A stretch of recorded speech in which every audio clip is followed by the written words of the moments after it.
Cool. Welcome everyone today to this live. Excited to kind of dive into this here. So first, a little bit about me as a background. If you don't know, my main business is Midas. I have 36 locations in that business. We do over $50 million a year throughout the Philadelphia, New Jersey area. I'm an investor and a partner in a brand called Waterloo Turf, which is a emerging artificial turf business. I operate in Texas, and we're doing great there.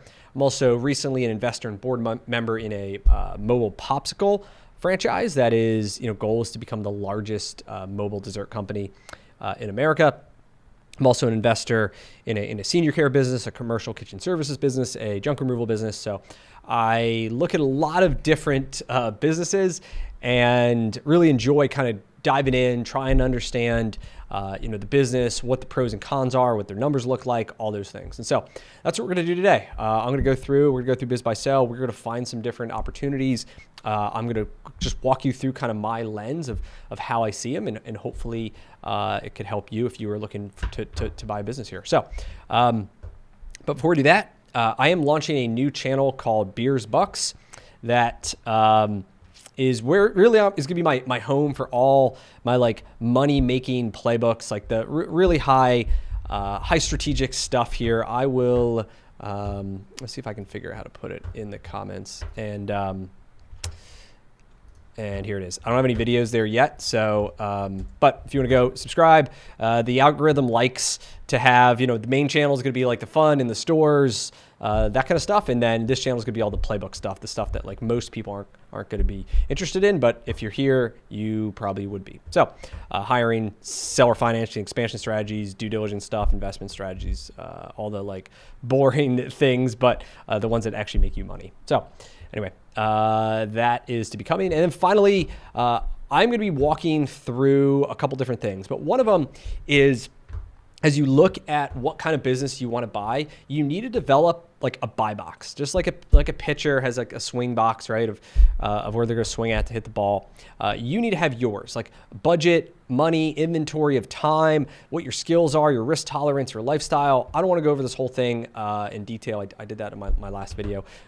Check it out. But I am going to put in this link here. If you want a copy of it, you can go and put your email in there, and it'll like redirect you to this page. You can just go file, make a copy, and then you can have it. And so this is really important, because if you don't have a clear like buy box on what you actually want to buy, you're going to end up wasting a lot of time looking at things that are like, you would never end up doing. So cool. Let's get into it. So to start, we're gonna go through Biz by Sell here, which is like one of the largest platforms for buying them.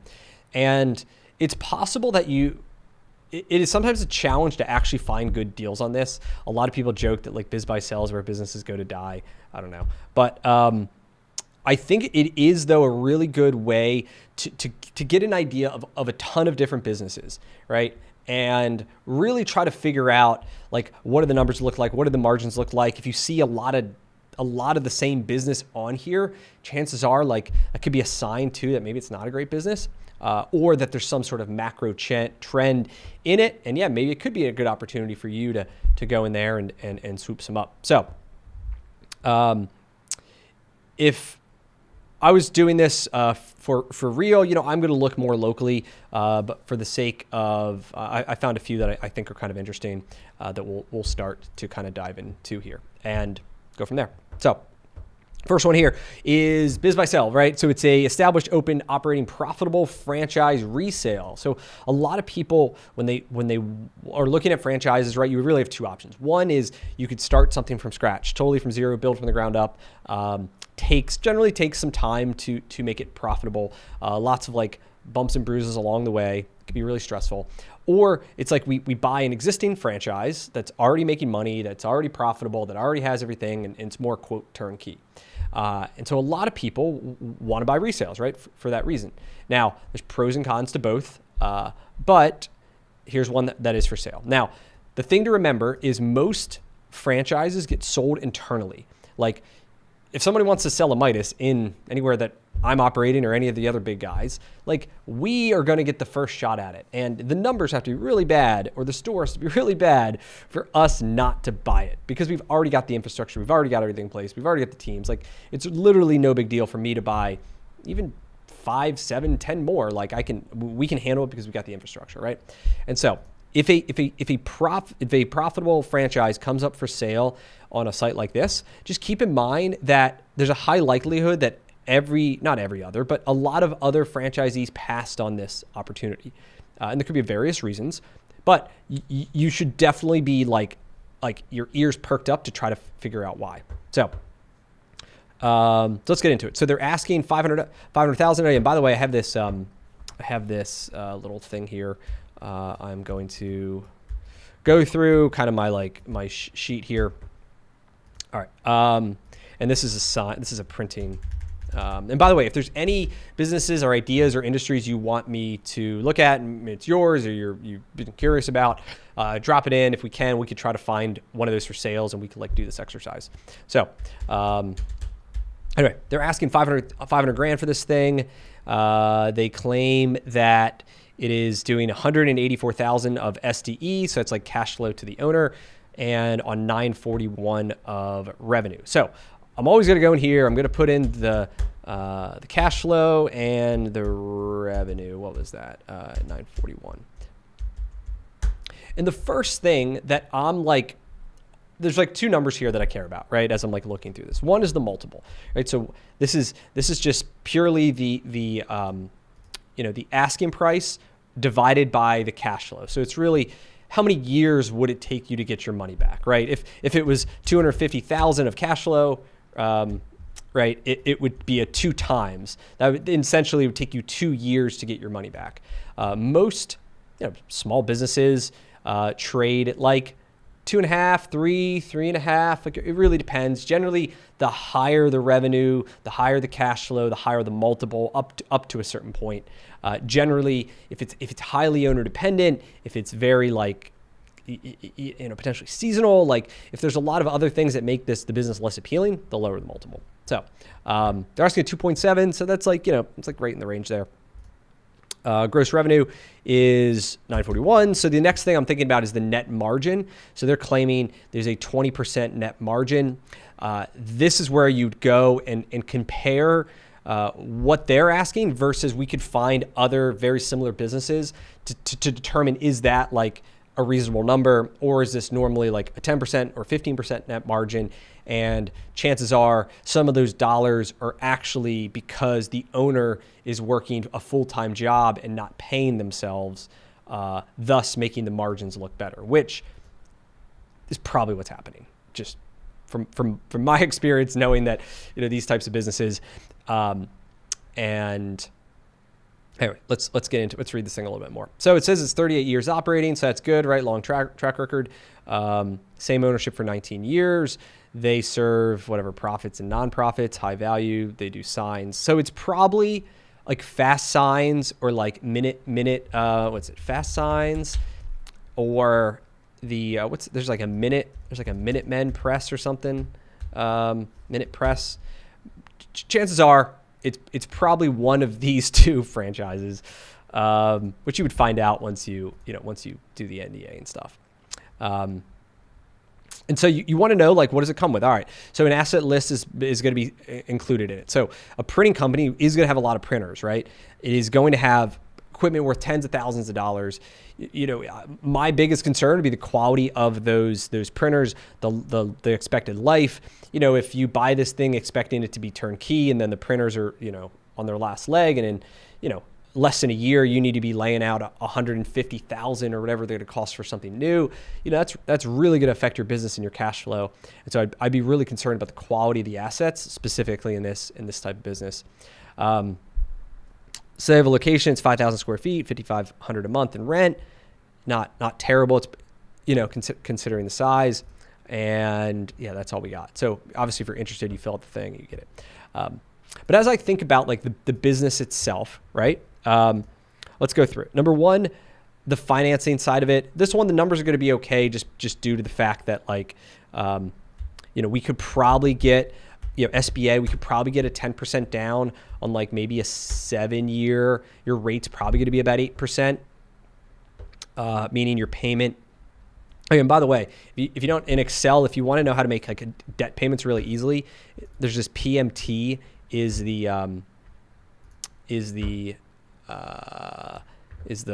formula. So you do PMT, you put your rate in.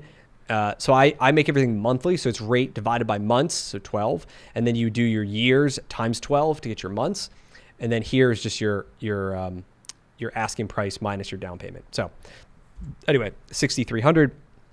So we pay $75K a year. They claim they're making 184. So it ballpark, if everything was right, it would net $108,000 after your debt payments, which would be 115%, like cash on cash return. Generally, I like to see about over 100% there in terms of like the money I'm putting down versus the money I'm getting back. So, all right. Pros of this business as I think through it. Number one, it's like a pretty good, on the surface, it appears to be a pretty good value. Now, there might be reasons for that. That might be cons that we got to get into. The second part of it is if you are the type of person that likes business to business, like, and that is your skill, then this would be a great business for you. And it's one of the things that I talk about in this deal box, which is like, what are your skills? And like, there are really two different types, right? There are transactional businesses. So for example, in, Midas, or like, Midas is a good one. In Midas, people come in, they need to get their tires changed. We give them a price, they're happy with it, they do the job, they leave, right? The phone rings, we get them in, we price them on something, we do the work, they leave. Like, it is a pretty fast transactional based business. And to be good at that, you need to have really good like data and numbers of how we convert people, how we can have someone build trust very quickly, how we can make someone feel like, wanting to get the work done, et cetera. But then you've got business to businesses, right? And so, for example, if you were in, I don't know, like a staffing agency. So I know some people in the staffing business, and they help place part-time and seasonal workers into other businesses, right, to help with the different seasonality.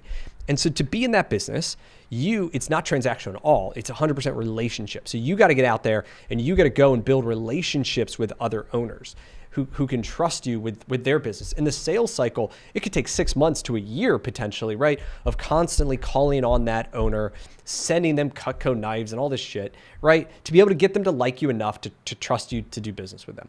However, so it's a much longer sales cycle, but then once you lock that person in, once you build that relationship with them, generally they're like, you get all their business, right? And as long as you continue to deliver on, up to the expected value or whatever, it's a lot easier in some ways. So to be in a business to business, you though, as the owner, have to be really good at the sales.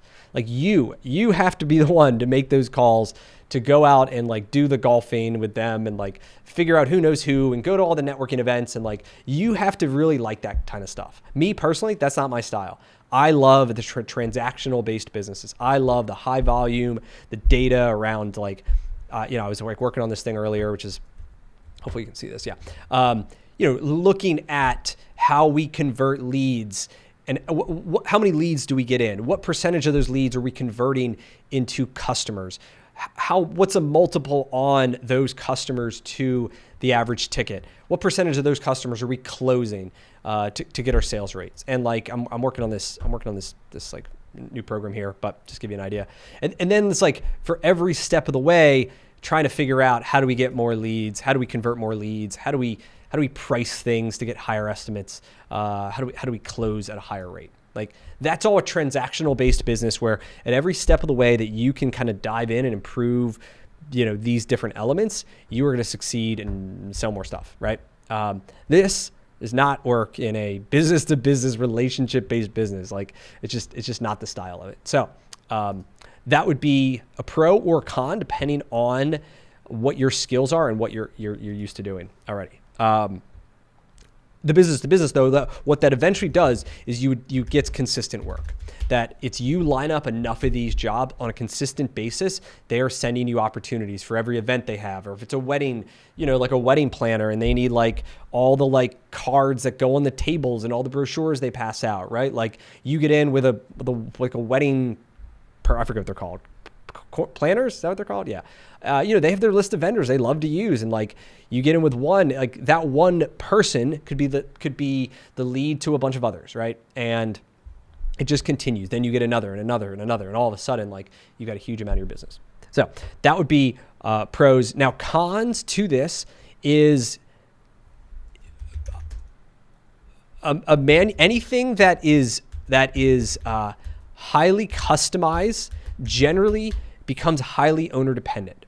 It's very hard for owners to get out of the picture, because if you think about it, every single job that you do in this business is probably a custom job, right? It's a custom job for the bride to get her like agenda thing, right? Of like what's going to happen. It's another bride, it's another one. Like everything has to be perfect. I mean, every job is unique and every job is customized, which makes it extremely hard for the owner to get out of their way. And it's just, no one cares more than you. And if you mess it up, you mess that one job up for that one bride, guess what? You just lost that whole wedding. Not only that bride, you lost like all the referral business because of the disaster that you created. And so it is definitely going to be harder to scale because of the customized work. And this is why I personally don't like this business, and I personally would not do it, is because my whole thing is transactional. My whole thing is like, how do I get one of these locations and then have 2, 3, 4, 5, 6, 7, 8 set of regional managers, district managers, can buy more of them. To do that in a franchise, it has to be kind of copy and paste. You have to be able to have very consistent deliverables, and anything that is highly customized work is going to be more difficult to do. And you're in manufacturing, and you've got like this high-tech expensive equipment that like needs a lot of training on how to use and troubleshoot and diagnose and maintain and all that stuff. And so pretty hard to scale. Now, if I was going to scale it, I would focus as much as I can on really big clients. I would try to do less of the small stuff. And like I got a friend in the custom printing business who does Amazon. And he has a contract with Amazon to basically print out like all the custom signage. Now he does like physical building signage that goes in their warehouses that marks like aisles and directions and things that the robots can read as they're like printing the things, right? Like he does all that type of signage, not your like typical signage. And I mean, he does $80 million or something. It's huge.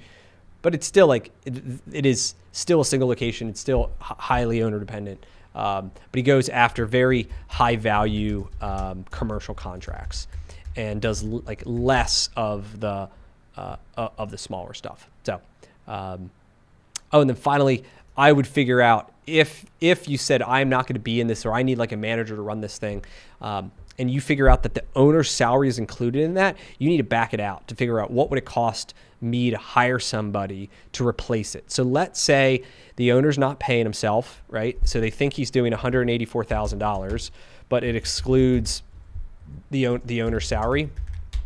And you think like, hey, I need to hire somebody for, I don't know, $85,000 to be the manager for whatever reason, if maybe whatever you decide that's what you want to do.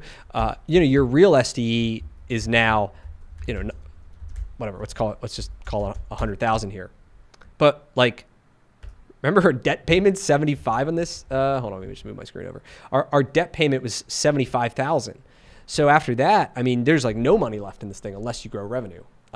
Pretty good amount. And so what looks like a pretty good value, all of a sudden, if you needed to hire somebody to replace what the owner's doing, then like this is not a good deal. So, cool. That's that one. And two, by the way, do a hotel. Let me see. Hold on. Let me just add this.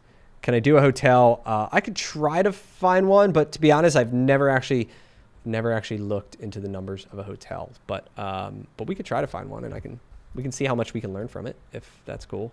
All right, so I'm gonna try and find a hotel. So here, we're just gonna go keyword hotel. We're gonna remove the location and kind of go through it here. All right. So when I'm looking at these, generally it will tell you what the SDE is, or the cash flow. So this is not disclosed. So to actually do one, let's see, we're gonna have to find, oh boy. Real estate included, real estate included, real estate included. Okay. It's potentially one. So asking at 1.1, they claim it's 178 cash flow. Gross revenue also 1.1. And so it's 132-year-old historic business and property. They got a lot of travelers, 10 employees. Sellers open to leasing the business to be a qualified buyer. Okay. Okay, a couple things, just like, I mean, we don't have a ton of numbers on this one, but just like as I think it through how I would analyze this type of business. Number one, there's a couple different businesses and a couple different parts we'd want to break down here. The first is we have two components. We have the real estate and then the business itself. And so we want to look at the real estate kind of on its own, right? Like the dirt itself, is this a good location? Is this one that gets traffic? What are the competitors, nearby? What are other uses for the building? In this case, it's a 132-year-old building, I'd imagine. And so I'd be very concerned about the bones of it and being a historical property and like all the rules related to what you can and can't do to historical real estate would be like a big concern of mine. If you wanted to do a massive renovation, you want to do anything, it might be a huge pain in the ass. And so that would be like the first thing I'd really want to understand on this one is that given the historical nature, all the things that you would have to comply with probably would be a pain in the butt. So then this one, obviously it is more than just a hotel. They also have a bar, they have food, they have a liquor license. So in Pennsylvania, this is Pennsylvania. It is very hard to get a liquor license. That alone could be $200,000 or $300,000. Like there's a limited number of them, and they get traded. And so there's intrinsic value of liquor licenses. I mean, I know people who would literally buy a business just to get the liquor license and then not even do anything, like redevelop that property into something else to use the license at another location or to resell it. So potentially there's value in there. And then obviously you've got the actual part of hotel rooms and the business of that, right? So we have the real estate, we have a potential bar license, drinks and all that stuff. And then we've got the actual, part of it. So sellers open to leasing the property. So, good from a cash flow perspective. If we were looking to buy this thing, maybe we didn't have all the money or didn't want to take on the responsibility of this like historic building, signing a lease, potentially trying to separate things from, inventory value sold separately. So yeah, they're viewing this as like multiple businesses inside of it. Go to Crexy.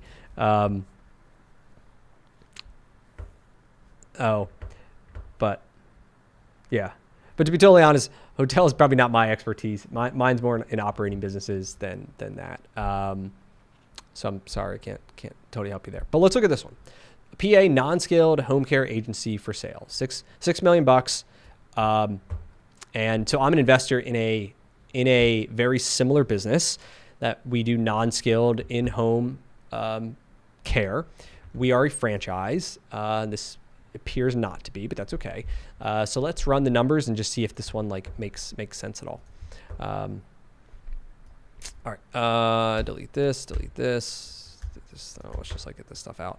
All right, so they're asking $6 million for this thing. The cash flow. Let me just get rid of these other ones I was looking at. Okay, cash flow was 1,415. The gross revenue was 10,794. Okay. Cool. So let's get into this. So first of all, initial reactions. it's a high multiple, right? An over 4.25 is a pretty good size multiple. Now it is a good amount of cash flow as well. A $1.4 million of cash flow. Chances are they have a pretty good team in place given that. So even if the owner, is not taking a salary, quote unquote, there's still plenty of money to go around. So pretty strong there. Gross revenue, so they're doing almost 11 million. Their net percentage, if we look at just their cash flow over their gross revenue, is 13%. That's like in line. I want to say we're like 15%, 16%, something like that. So it really depends on the mix of business in a senior care. It really, like if they do a lot of Medicaid, which is like government paid, which is lower margin, that can drive volume, but at a lower margin. We do a lot of private pay and VA work, which is higher margin, but just like less volume compared to the free government money. So I would say from obviously due diligence, all that stuff, but initial thoughts, like that's probably pretty accurate number. I've seen others that are like complete BS in terms of, what they claim they're making versus what it is. All right. Cash buyers only. So they're saying they don't want financing. Interesting. So obviously that's going to be a big con as we work through this, is going to be they want cash buyers only. So to come to the table with $6 million of cash on a 4.4 multiple is a pretty hefty price, but that's what they claim. All right, 3 MCO contracts. I don't actually know what an MCO, managed cost benefits. Okay, PPO, Medicaid. Okay, I mean that's just like that just basically means they're doing all the like agency work, and that's fine. That's not that big of a deal. So then they go through all the things that they do, right? So personal care. So the great thing about this business is it's non-skilled. So you don't need to hire people or who are like nurses. Honestly, they can get their licensing to be a in-home caregiver within, like, they have to go through like a course or something, but it's like super easy to do, like a day or less than a day. And so what do? They're in-home helping grandpa with dressing and grooming and bathing and, going to the bathroom and like walking and, shopping and preparing lunch and, light housekeeping and just like all the homemaking things. Now, and then they look like they work in all the major counties around me. They claim it's turnkey. They have year-over-year growth and clean books and all that stuff. One of the cool things about this business is everybody is in homes. They don't in your office. So look at this. They claim they operate at a leased building that's 1,100 square feet. So a tiny little office, right? Because nobody's really coming to your office. You'll hire people at your office possibly, and do like all your bookkeeping and stuff there if you choose to. But then everyone's out. So they have like, they have hundreds of employees, but they operate out of 1,100 square foot office. That's kind of like the same in our business too. We have a small office, but like, we've already doubled in revenue. We'll probably double again over the next 2 years. And our costs to operate the business, our fixed costs, are really stable and really low. Which is something I really like about this business, is very low fixed costs. Now the con is you have very high, well, it's kind of a con, but it's kind of a pro, but you have high variable costs. So basically what this does is means like your margins are somewhat fixed in terms of this like 13% margin, or maybe they can get it to 14 or 15%, but it's generally fixed because their biggest cost is going to be labor and payroll taxes and all the having like a fixed margin. But then as they grow, if they can grow revenue to 15 million, let's say, like they're probably going to be 14%. But it's not the type of business like in my business. If I grew revenue by 50%, like I could double the profit, right? And because there's margin expansion, because I have high fixed costs, but my variable costs are a lot less. And it's somewhat scaled. And so you just kind of have to be okay with like a net margin that's fixed. And the only way that you are going to grow your profit is by growing volume, is by growing sales. You're not going to have what's called margin expansion, which just means like you're not going to make the net wildly better, besides maybe a few points. If let's say we did finance this thing, even though they say we're not supposed to. So let's say we can go to them with a, oops, this formula wrong here. So it's 6 million. Let's say we can go with a 10% down. Maybe we could get 10 years. Maybe, I don't know. Let's keep it at 7 just for the sake of this thing. And 8% is probably the right number, right? Your payments could be about $84,000 a month, right? So $1 million a year. And so then the net would be 400,000, which just gives you a 68% return. So not a bad return, like as like a business to buy, to say, hey, you could get in here. I mean, obviously a lot of money though, right? You're putting $600,000 down. That's a significant amount of money.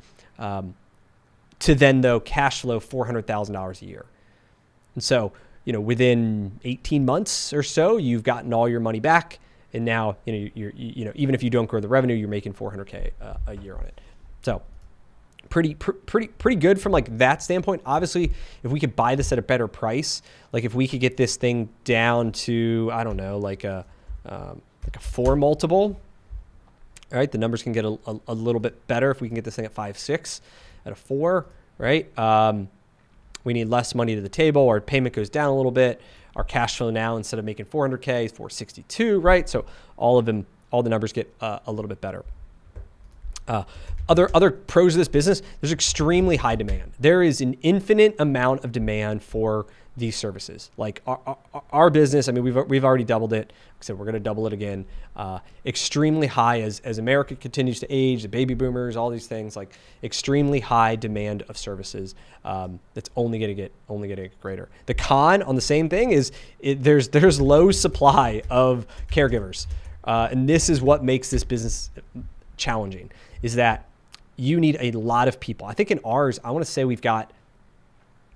it's 100 employees, and we have about, 25 clients, something like that. So it's like a 4-to-1 ratio.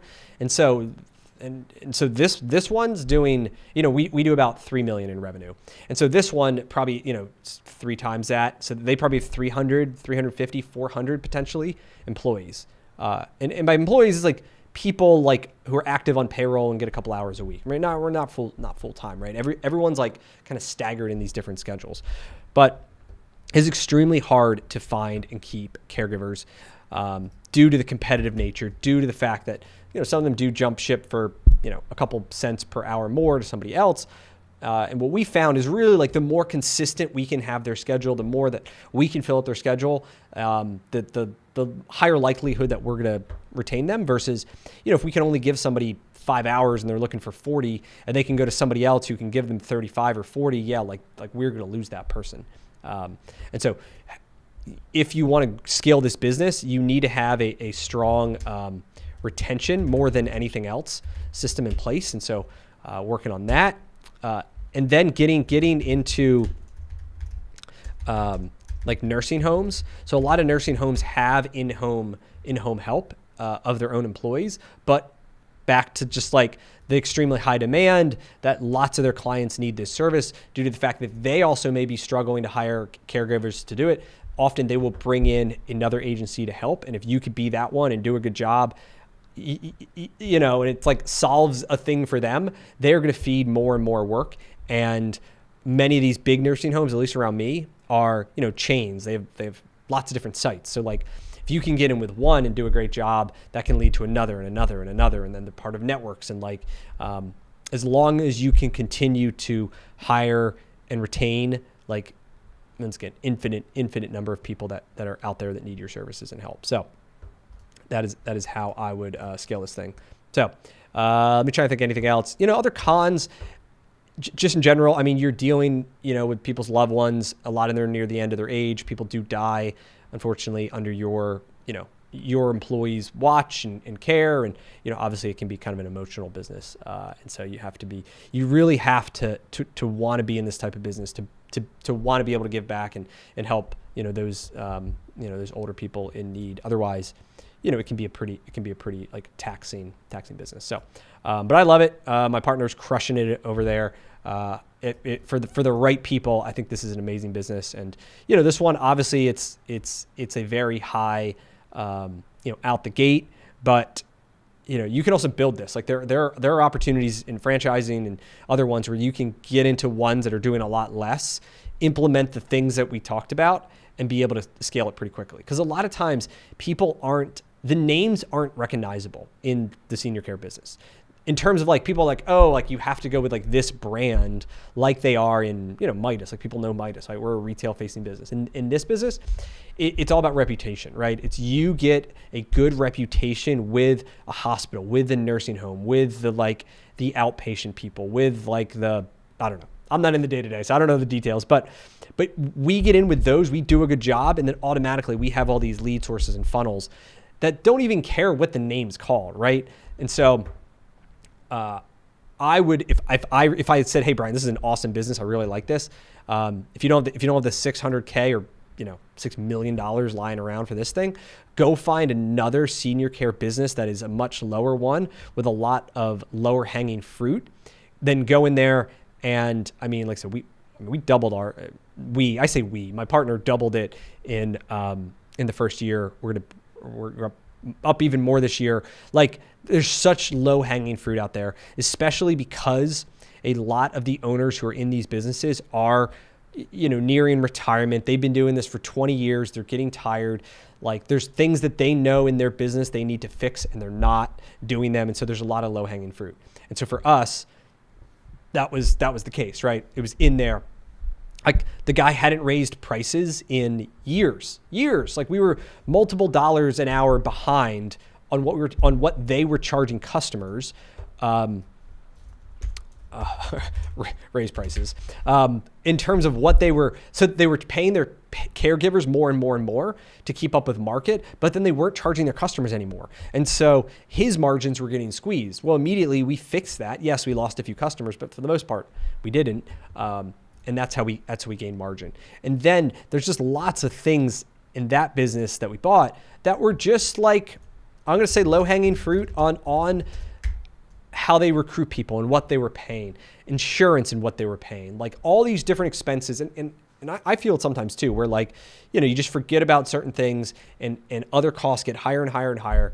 And so as you, the energetic buyer coming in there, you can find lots of ways to cut costs without hurting the business that automatically improve your profitability. So I would immediately be looking for that in any of these deals that we're looking at. Like anybody who gets to the point of wanting to sell generally has given up hope that they're going to, for the most part, that they're going to grow this thing. And they honestly just want out. And you are going to find opportunities to grow it. So cool. Does it make sense to buy laundromats, car washes, etc.? Let's pull one up. Listen, it depends on, I guess, back to so I put together this deal. If you're just hanging, if you just got here, I put together this deal workbox. I'll throw this in the chat here. If you haven't seen this thing already, put your email in there and we'll send it to you. But a lot of it is does it fit your box in terms of your budget, your time, your skills, your risk tolerance, your lifestyle? And so for a car wash, for example, is a business that you can get at a good price. A lot of these budget-wise, totally affordable thing. But one of the big selling points on why you would do it is time. So maybe you don't have a ton of time to invest into the business. That senior care business, this is a full-time job. You get into this thing 24/7 job, right? If you get into something like this, right, and you're hey, I have a full-time job, I can't quit my job, I want to buy in a business as an investment that can make me money on the side. Eventually, I can save up enough cash to go and get something else, right? Car wash, laundromat could be a good option because you probably don't have employees, maybe one. So it's okay that you don't have a lot of time to invest, but you don't need a lot of time. So that would be good. Maybe you're looking for cash flow right away in terms of hey, you buy this car wash, immediately it's making some money that you can then use to invest back into the business that can pay some bills. There are other times some of these businesses that we're looking to buy that are complete turnarounds and they could take months to start making money versus something like that. It's meant to cash flow, right? It's okay. Skills and strengths, like what are you good at? So like if you're a systems person, probably a great business because you don't have to deal with any people. You don't really have to sell anything, but it's very going to be systems oriented, process oriented. How do I get like, the marketing? How do I ensure that all the machines equipment is maintained and up to date? And I have like the latest systems and software to upsell and like sell people detergent and all this shit, right? Maybe you don't have management experience. Totally fine. You don't have that many employees. Risk tolerance could be that these are relatively stable things, right? Like people got to wash things. It's more flexible. So like for somebody who says like, I want a low risk, low return, cash flowing based business, probably a pretty good option. If you want something that you think, hey, I can really sell and grow and like, I want to have multiple locations and I'm looking to really grow this thing into something that can be significant. And I have a lot of like, I will invest whatever time is needed to grow it. I think there are more profitable ways, to make money. So let's see if we can find anything here. All right. Okay. Let me just see. Okay. So now this one includes all of them are going to include the real estate, right? So this one's 750. It says the cash flow is 50,000. Not great. This one's 2.2 million. It says the cash flows 227. So that's not bad. Let's just see if there's any others. Southeastern PA, there's no picture though, so that's not nice. This is probably like a real fancy one. Now in the car wash business, there are, let's just go to one of these. Let's see. All right. Yeah. Well, let's look at this one. So in the car wash business, right, there's two styles. One are the tunnels. So you go through and like the things touch you and whatever. The other one are, and then there's like, super fancy one of those. I mean, around me, they're building these massive ones. I'm sure you've seen them and been part of them. Millions and millions of dollars to be able to build. Then there's this type, right, which are the self-service bays where you just pull in, you like pay the couple dollars and you were the ones that wash it yourself. Now, generally, the guys with the big money and the private equity companies are all going after the first category, right? The self-service ones that are high dollars, big investments. Generally, these smaller self-service ones are the ones that are going to be for the local owners, the ones that like me and you would potentially look to buy.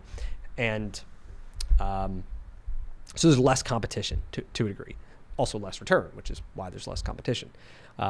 So what I would look at this is a number of different things. Number one, so asking price 2.2, it obviously includes, it says not disclosed, but has been maintained. Yeah, this definitely includes the real estate. And so gross revenue 415. They're saying the cash flow is 227. So let's just like duplicate this thing. Rename car wash. Car wash. All right. 2.2. Cash flow is, what was it? 225. Right at zero here. And the revenue is 415. Okay. So you're going to have to look at this in a couple different ways. One is the real estate itself, right? Is it a good spot? Is it a corner lot that's like a great piece of real estate that could get redeveloped into something else? Maybe this real estate is, so we're going to look at the address itself, which we don't have right here, but is it a good location? Does it have high traffic? Does it have redevelopment opportunities? Does it have just expansion space? Because what if you buy this thing and maybe the car wash maybe it's sitting on an acre and you only need, you only take up like, less than a quarter of an acre and you've got this huge amount of space over there that could possibly get, be built a 7 Brew Coffee or like Dutch Brothers or like whatever, one of the popular coffee places. And you could have a ground up lease that pays you $100,000 a year or something. And they build it all, right? And you just collect the money on it. So like that would be the first thing that I would look at, especially at this one, because like as it currently stands, it's an expensive piece of property, right? 2.2 million. Like I'd really want to know that, does this thing have other uses? Are there expansion? Could I expand the car wash? Could I develop into something else? All that's gonna matter. Let's go through some of this. So number one, pros, I'd say potential real estate plays. The multiple is going to matter a little bit less here because we're really going to look at this like a real estate purchase. And real estate generally go based on cap rates, they're called, which is going to be the sale price divided by, or it's the other way, the cash flow divided by the sale price. So this one's what would be called like a 10 cap. So that would be like a 10% of the purchase price is what you'd be expected to like earn before interest and debt payments.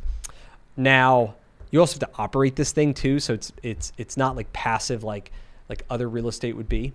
But that is not like a 10 cap isn't a terrible valuation. I'm not an expert on car wash valuations. There's other guys that know more about this than me, but not terrible. If we were to go and finance this thing, we could probably get a real estate based loan on this because of the just the nature of like we are buying real estate. It just happens to be a business.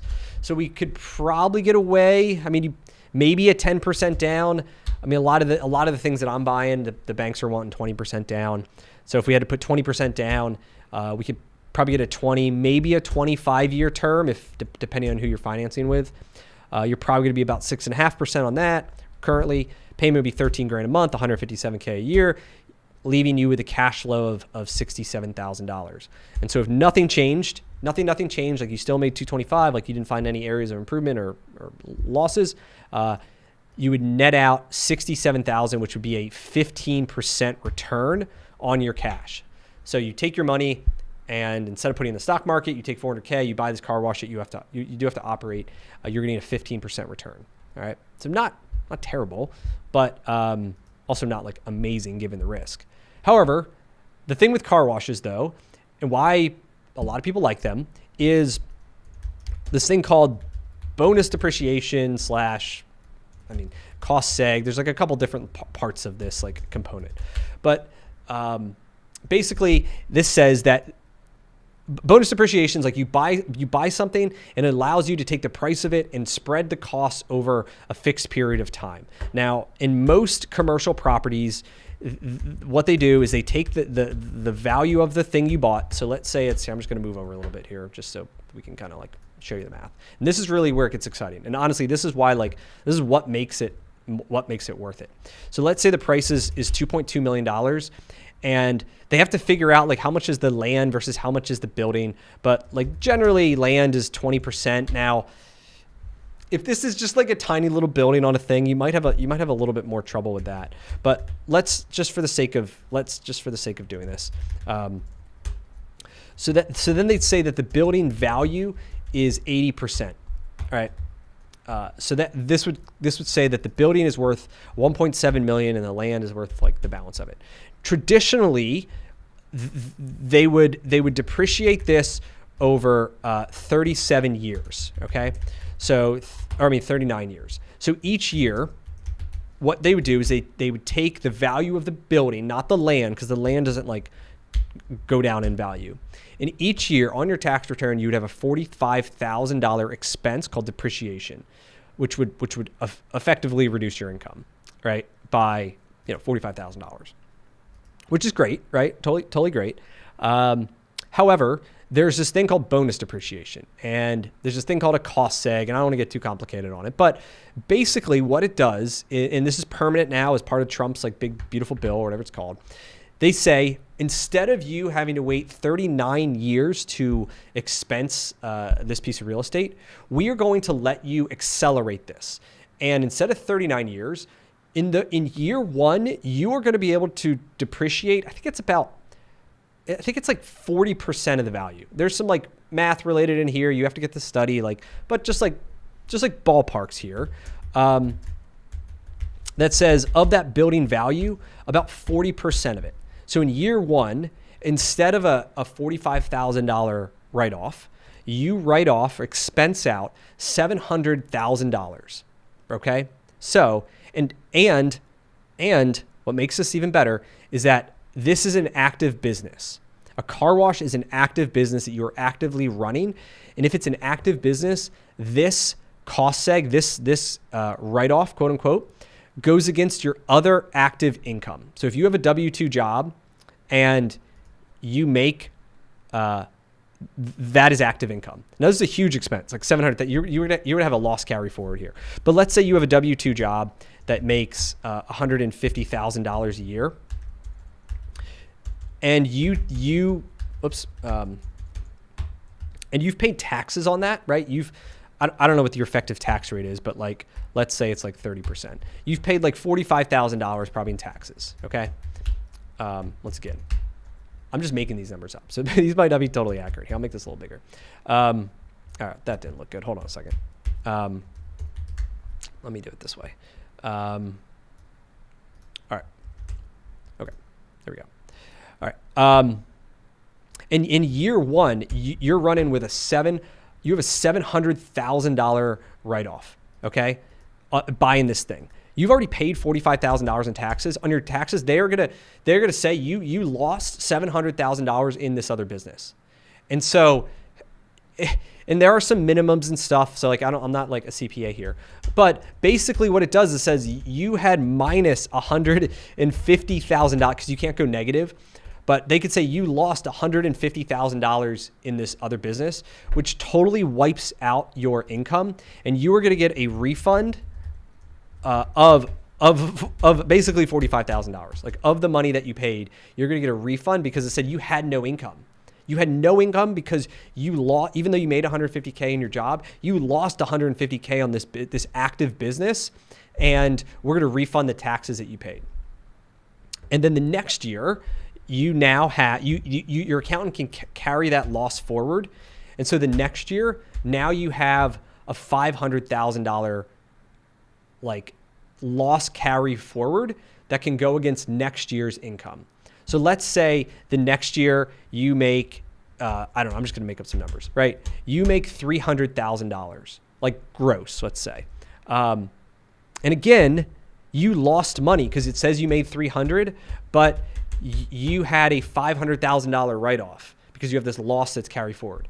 And then now, again, you pay no taxes. And then the next year, same thing. Like, you've now got a balance of whatever it is, this minus this.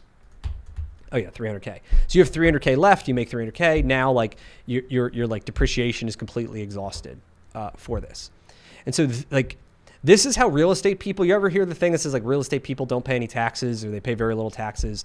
It has to do with this game, with buying real estate, depreciating it, doing this cost seg, this bonus acceleration, blah, blah, blah. You have a good accountant, they know all this shit. And then they basically wipe out a bunch of income they made. They don't have to pay taxes on it. They can use the money that they would have paid the government instead to go out and buy another, piece of real estate.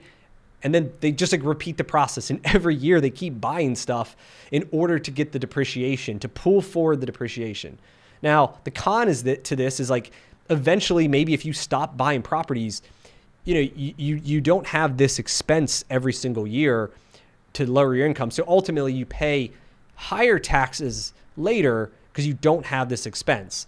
And so you kind of have to stay on this hamster wheel of continuing to buy stuff. But like, that's like future Brian's problem, right? To worry about. Like, current Brian says $1 today is worth more than $1 tomorrow. And I'd rather save money today that I don't have to pay the government legally. This is all totally legal. Because they want people to buy real estate. They want people to buy businesses, and they want them to invest back in the community. And so you're just playing their game. And so for a lot of times in these businesses, like, taxes is going to be your biggest expense, especially now. Like, we're finishing up our taxes. I mean, it's 7 figures that we're paying. And like, learning strategies to figure out how I can not pay the government that and instead invest it and grow my own business. Like, I'm going to do it. Now, the challenge we have as business owners is that buying real estate generally does not let us do that because we're not real estate professionals. To be able to buy normal real estate, like you go buy like a strip center or like an industrial complex or like whatever shit, To do that, you have to be a full-time, like real estate is your job. And so it doesn't work. But what does work is active businesses. So in the Midas business, when I buy a shop, a lot of the business is assets, right? We're buying lifts and equipment and like the computers and the signage and the racks and like whatever. There's a lot of hard assets. So whenever we buy a business, our goal is to say that business, as much of it as we can, gets put to what are known as assets, not goodwill, and to do the same thing. And the thing though with car washes and laundromats, potentially, is because the business is the real estate, like you can't really operate the business without having the real estate. You can make it like it's like, you can treat it like an active business and play this game. So that would be the biggest pro to this thing, is that it potentially has the ability to wipe out a significant portion of your taxes as an active business owner, not having to be a real estate professional to do this. Car washes, gas stations, maybe laundromats, but a lot of times laundromats, I mean, it would have to be a standalone building to really make sense, because you can buy a laundromat that you're as like a tenant, right? Leasing like a laundromat within a bigger strip center. Like if you did that, you would be able to depreciate the purchase price of the business, but not the real estate. And like the real estate is really where you get the big number to be able to play this game. So that's how I do it. All right. Cons to buying car washes is, I guess it is a scalability kind of question of how big can you build it. Many of them are lower dollars. This is one of the higher ones actually that I've seen. A lot of times when I've looked at them in the past, at least, many of them have been like this one, right? Where it's, the thing makes gross revenues $80,000. It cash flows $50,000.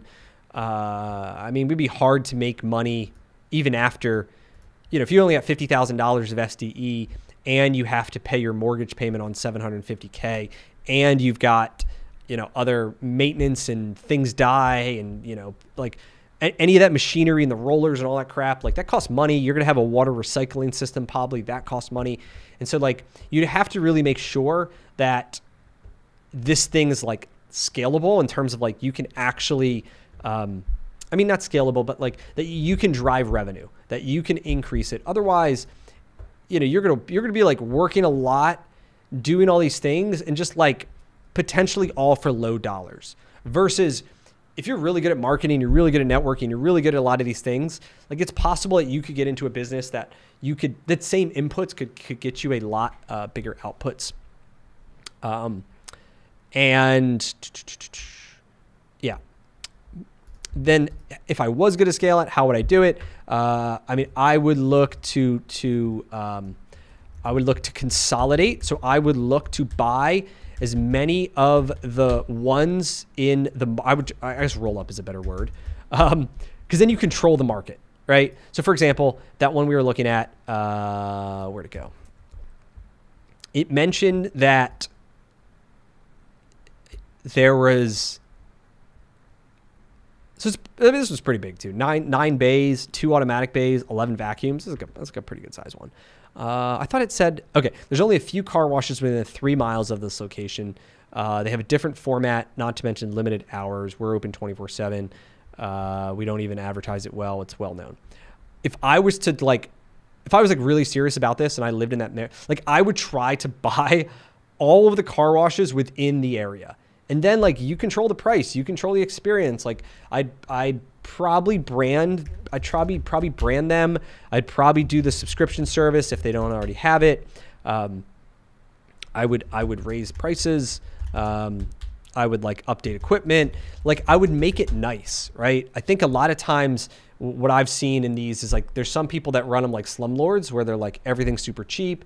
Everything is like, they don't put any money into it. For them, it's purely just like they just like a cash flow machine. They just want to make money and pull money out of it.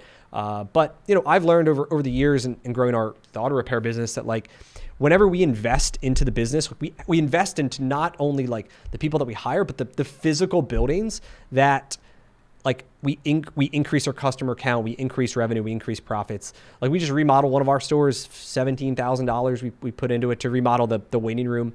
And I mean, we're going to make that back in a month, like no problem. Incrementally of what we normally do, just because we know that people value that. So like I would go from the angle of like, I'm not going to be a slumlord, but instead I'm going to buy as many as I can. I'm going to brand them, subscription, raise prices, update the equipment, make sure everything works. A lot of times when you go and read these reviews, they're like, the thing ate my coins. They don't take credit cards. The place is dirty. Like people leave trash everywhere, right? They're like basic things to fix. And so that's what I would go ahead and do if I was doing this. So, anyway,